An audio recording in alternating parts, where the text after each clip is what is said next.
नमस्कार दोस्तों, और अब हम आ चुके हैं आयताकार हॉल यानी कि प्रश्नावली 13.1 के तीसरे सवाल पर। और ये सवाल है, ये किसी आयताकार हॉल के फर्श का परिमाप दे रखा है 250 मीटर।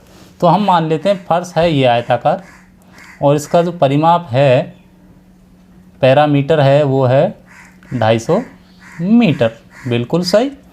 यदि 10 रुपये प्रति मीटर स्क्वायर की दर से चारों दीवारों पर पेंट कराने की लागत 15,000 रुपये है, तो करना क्या है, किया क्या है हमने, पेंट किया है चारों दीवारों पर। तो चारों दीवारों पर पेंट की जो लागत आई है हमारे पास वो आई है दोस्तों 15,000 रुपये। और रेट क्या है उसकी 10 रुपये प्रति वर्ग मीटर स्क्वायर। तो भैया अगर हम क्षेत्रफल निकालें चारों दीवारों का, तो चार दीवार मैं आपको बता देता हूँ कौन कौन सी हैं और दीवारों का कैसे होगा क्षेत्रफल। ये एक दीवार है, यहाँ कमरे का फ़ोटो दिख रहा होगा आपको एक, और ये एक दीवार हो जाती है। उसके बाद एक दीवार इधर आएगी, बिल्कुल सही, और एक दीवार इधर आएगी, बिल्कुल सही, और एक दीवार यहाँ होगी जहाँ हम खड़े हैं, जिधर से हमने ये फ़ोटो लिया है। तो ऐसी सेम दीवार होगी।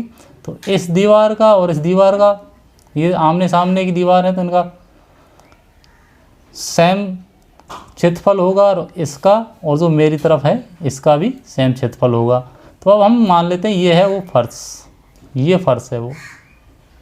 अब इधर है इसकी विड्थ, इधर है इसकी लेंथ।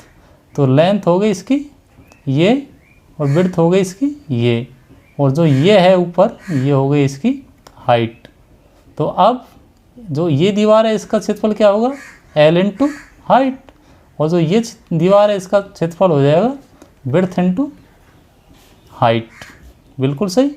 उसी प्रकार से इधर भी लेंथ इंटू हाइट, और इस साइड में हो जाएगा विड्थ इंटू हाइट। बिल्कुल, अब आपकी समझ में आ गई दीवारें कैसी हैं। तो भैया जो चारों दीवारों को हम यहाँ निकाल लेते हैं क्षेत्रफल पहले। तो चारों दीवारों का क्षेत्रफल, अब भाई चार दीवारों का क्षेत्रफल, तो ये जो एक दीवार तो ये हो गई, तो हम इनको ऐसे कैसे लिख देते हैं, L इंटू एच, फिर इसको इसमें जोड़ देंगे, plus width into height, plus ये आ जाएगा फिर इधर L इंटू एच, और फिर आ जाएगा ये वाला विड्थ इंटू हाइट। तो ये भी आ जाएगी विड्थ इंटू हाइट। ये होगी चार दीवार, ये एक, ये दो, ये तीन, और ये चार।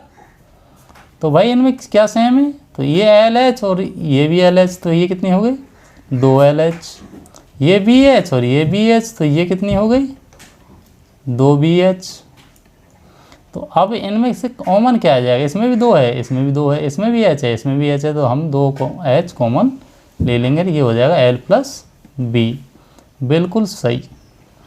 अब तो हमें पता ही नहीं कि भाई क्षेत्रफल, हमें दाम दे रखें कि ये दाम है, क्षेत्रफल का बताना है। तो चलो पहले हम, ये तो आपको मैंने सूत्र निकाल दिया क्षेत्रफल का। अब हम निकाल लेते हैं भैया इसका क्षेत्रफल कितना था जिसका पेंट किया गया है। वो कह रहे भी 15,000 रुपये दिए हमने पेंट के। तो भैया जो 1 मीटर स्क्वायर दीवार की पेंट की जो कीमत थी वो थी 10 रुपया। तो हम कह रहे हैं भैया कितना एक इसकी है, तो अब हमने कितने खर्च कर दिए 15,000 रुपये। तो चलो, तो फिर दीवार का क्षेत्रफल हम निकालते हैं। तो यहाँ क्या आएगा आपका, कुल कीमत बटे 1 वर्ग मीटर की कीमत। भाई 1 वर्ग मीटर की कीमत का कुल कीमत भाग देंगे तो टोटल क्षेत्रफल आ जाएगा। तो ये आ गया आपका 15,000 बटे 10, 1 से 1 कट गया, और ये आ गया आपका जो क्षेत्रफल था ये आ गया आपका 1500 मीटर स्क्वायर। अब ये तो यहाँ आ गया, लेकिन हमें जो ऊपर दे रखा है चारों दीवारों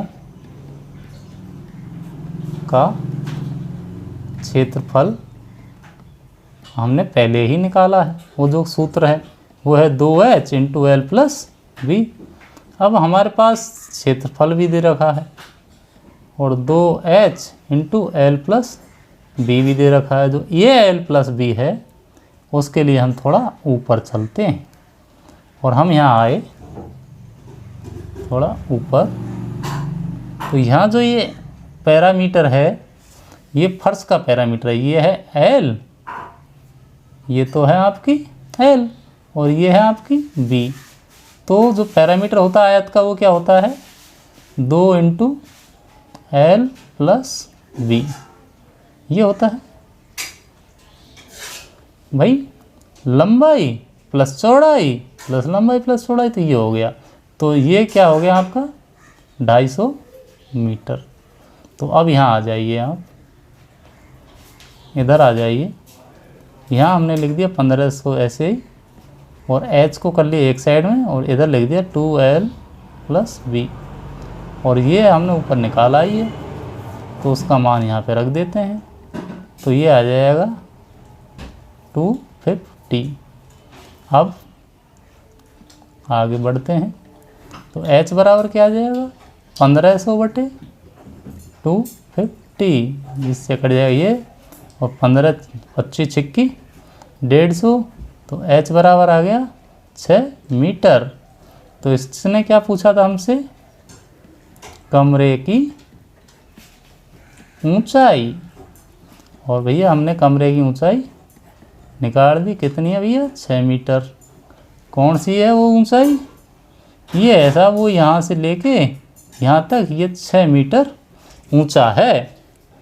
तो कैसा लगा दोस्तों, अगर आपको सवाल समझ में आया है तो एक लाइक तो बनता है और आप अपने कमेंट मुझे भेज सकते हैं कि आपको मेरे वीडियो समझ में आ रहे हैं, मेरे समझाए हुए सवाल समझ में आ रहे हैं या नहीं। और अपने जो साथी हैं उनको शेयर कर दीजिए जिससे वो लॉकडाउन में बेचारे घर बैठे हैं वो भी पढ़ लेंगे। तो और अगर आपने मेरा चैनल अभी तक सब्सक्राइब नहीं किया तो ये लाल रंग का बटन दिख रहा होगा आपको नीचे, इसको दबाना, सब्सक्राइब हो जाएगा। फिर जो बगल में घंटी की बटन है इसको भी दबाना और इसको ऑल पे कर देना जिससे आने वाली वीडियो की नोटिफिकेशन आपको मिलती रहेंगी। तो दोस्तों फिर मिलेंगे नेक्स्ट वीडियो में अगले सवाल के साथ और सवाल होगा नंबर 4।